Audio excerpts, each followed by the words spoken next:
जी बच्चों, तो हम बात करते हैं सिंपल हार्मोनिक मोशन यानी कि सिंपल पेंडुलम में जो सिंपल हार्मोनिक मोशन थी उसके बारे में। Simple pendulum also exhibit simple harmonic motion. It consist of a small Bob of mass m। कुछ मैस अटैच कर दिया जाता है suspended from a light string of length l। किसी लेंथ के साथ यानी स्ट्रिंग की कोई लेंथ ले ली जाती है कुछ लेंथ में ये करके और उसके साथ मैस अटैच कर दिया जाता है। Fix at its upper and in the equilibrium position O। Equilibrium position किसे हम कह रहे हैं? रेस्ट पोजीशन को यानी O पोजीशन को। No net force, the net force on the bob is 0 and the bob is stationary. Now if we bring the bob to extreme position A, the net force is not 0। अभी जब O position पे देखें तो net force 0 है, लेकिन rest position से जब हम फोर्स लगा के A पोजीशन तक ले जाएंगे तो इस पोजीशन पे नेट फोर्स होगी। उसके कंपोनेंट्स भी होंगे जो कि M G sine theta and cos theta आपको नज़र आ रहा है, दिखते हैं। There is no force acting along the string as the tension in the string cancels the component of the weight M G cos theta. Hence there is no motion along this direction. जहाँ balance हो जाती हैं forces body पे तो stability आ जाती है, motion नहीं रहती है। ठीक है, तो the component of the weight M G sine theta is directed. अब एम जी साइन थीटा एक और कंपोनेंट है जो वेट का कंपोनेंट है। जैसे हम बात करते हैं ये एम जी है, तो एम जी के साथ आपके पास दो कंपोनेंट्स आ रहे हैं। वो कौन कौन से कंपोनेंट्स है? एक sine of theta, sine of theta क्या है? वाई एक्सिस पे, और एक एक्स एक्सिस यानी बिल्कुल सीधे इसके एक्स एक्सिस है, हॉरिजेंटल एक्सिस, और ये है वाई एक्सिस। तो वाई एक्सिस पे आपने फोर्स लगाई है जिसमें वर्क डन हो रहा है, और एक्स एक्सिस जो कि इसका स्टेबल रेस्ट पोजीशन वाला एक्स एक्सिस ये लाइन है। ठीक है, हॉरिजेंटल एक्सिस, तो इसे हम कहेंगे M G cos of theta. आपको पता है एक्स कंपोनेंट को कॉज ऑफ थीटा में हम रिप्रेजेंट करते हैं। ये आपने 9th क्लास के रेजोल्यूशन ऑफ फोर्सेस में पढ़ लिया है, 4th चैप्टर 9th क्लास का, आप जा सकते हो वहाँ पे भी।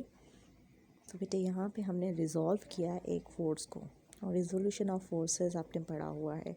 तो फोर्स लग रही थी ये, ठीक है। इस फोर्स को हमने कंपोनेंट्स में डिवाइड किया है, यानी यहाँ कहीं फोर्स लग रही है जिस फोर्स को हमने कंपोनेंट यानी F of cos of theta यानी M G cos of theta and M G sine of theta को हमने ले लिया है वेट के दो कंपोनेंट्स। ठीक है, तो साइन ऑफ थीटा क्या है? वाई कंपोनेंट है। This component of the weight M G sine of theta is directed toward the mean position and act as a restoring force due to this force the bob starts moving towards the mean position O. At O, the bob has got the maximum velocity and due to inertia it does not stop at O, rather it continue to move towards the extreme position B. During its motion towards point B, the velocity of the bob decreases due to restoring force and the velocity of the bob becomes 0 as it reaches the point B. सबसे पहले बहुत simple सी बात है, इन्होंने कहा कि inertia की वजह से रेस्ट पोजीशन पे बॉडी स्टे नहीं करेगी बल्कि आगे एक और एक्सट्रीम पोजीशन पे चली जाएगी और फिर ये इसी तरीके की मोशन एग्जीक्यूट करेगी to and fro about mean position जब तक ये रीस्टोरिंग फोर्स होगी। ठीक है, फोर्स का कंपोनेंट है एम जी साइन थीटा जिसमें बॉडी मूव करेगी, एक एक्सटर्नल फोर्स जो लगाई गई है उसकी डायरेक्शन में। ठीक है, चलिए अब नेक्स्ट देखते हैं यहाँ पे टाइम पीरियड का फॉर्मूला, यानी टाइम पीरियड किन चीज़ों पे डिपेंड कर रहा है। मैंने आपसे कहा एक तो लेंथ कितनी आप रख रहे हैं स्ट्रिंग की, कितना सरफेस के करीब तरीन है और कितनी ग्रेविटी इस पर लग रही है। ठीक है, ये चीज़ें इसकी टाइम पीरियड यानी मोशन पे अफेक्ट करती हैं। तो आपने लेंथ बाय जी यहाँ पे एक फार्मूला देखा, टाइम पीरियड किस पे डिपेंड कर रहा है? लेंथ बाय जी यानी रेशो, कितनी लेंथ होगी और कितनी ग्रेविटी का फैक्टर होगा उसकी मास पे, यानी जो भी पेंडुलम में मास लगा हुआ है। 2πL/g आपने ये याद रखना है टाइम पीरियड को। अब सिंपल से इसकी डेफिनेशन पढ़ते हैं। Simple harmonic motion occurs when the net force is directly proportional to the displacement from the mean position and is always directed towards the mean position. तो ये वो फोर्स है, सिंपल हार्मोनिक मोशन कैसे create होती है? ये वो force है जो बॉडी पे लगती है, एक्सटर्नल फोर्स, नेट फोर्स यानी एक्सटर्नल फोर्स जिसकी डायरेक्शन में बॉडी मूव करती है और मीन पोजीशन की टुवर्ड्स एंड अबाउट मूव करती है। ठीक है, तो बेटे ये हो गया आपके पास। इसके बाद है इसका कुछ main points.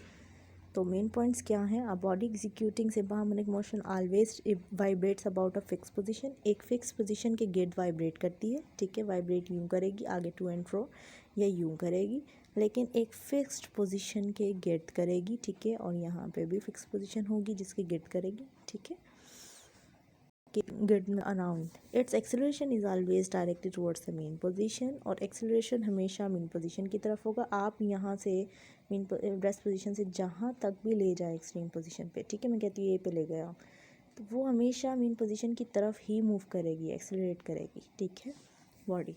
The magnitude of acceleration is always directly proportional to its displacement from the mean position. ये हमेशा एक्सेलरेशन किसके डायरेक्टली प्रोपोर्शनल होगा? जितना आप डिस्प्लेसमेंट करवाएंगे उतना ही एक्सेलरेशन बाद में भी होगा। Acceleration will be zero at the mean position, लेकिन beat of the rest position पे मीन पोजीशन पे ज़ीरो होगा। मैक्सिमम कहाँ होगा? एक्सट्रीम पोजीशन पे। किसी एक्सट्रीम पोजीशन पे पोटेंशियल एनर्जी मैक्सिमम हो जाएगी। Its velocity is maximum at the mean position and zero at the extreme position. कुछ चीज़ें थी जो आपने समझनी थी वो इधर यहाँ पे पॉइंट्स में बता दी गई है।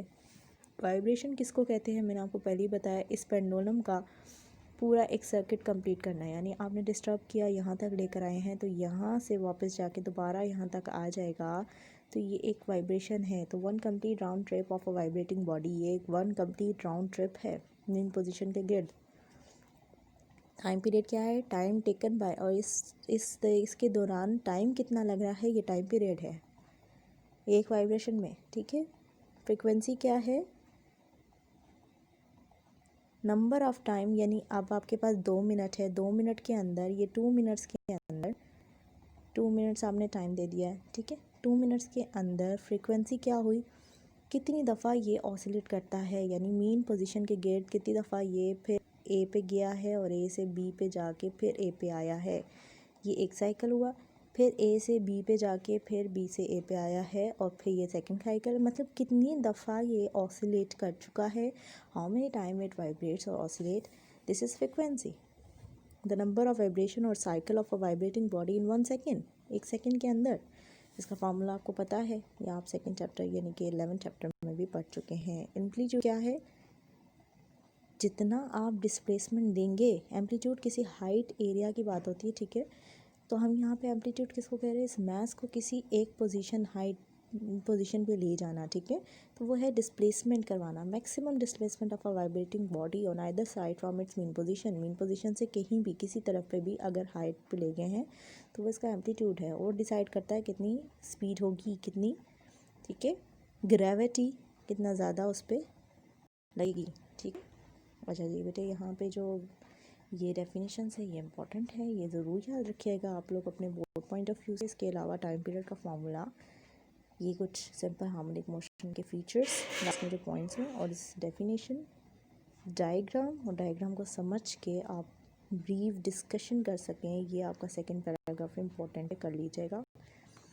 थैंक यू, अल्लाह हाफ़िज़।